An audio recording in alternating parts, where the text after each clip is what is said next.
Вітаю всех на канале Монеты, банкноты Республики Беларусь. У сённяшнім відэо хацеў паказаць вельмі цікавы брак 2 рублёў узору 2009 года, маскоўская чаканка, новы герб.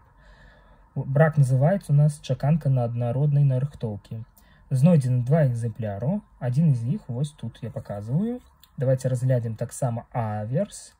Мне падаецца, што гэта 2 рублі на нарыхтоўкі ад 2 рублёў Расіі, так як яны чакаюцца ў Расіі. І вага амаль супадае, і таўшчыня, і дыаметр. То есть 2 рублі расійскі, Расія на крыху больш тонкая у таўшчыні і па дыаметру крыху меншая. Якраз вось плюс-мінус яна супадае. Давайте яе зважым.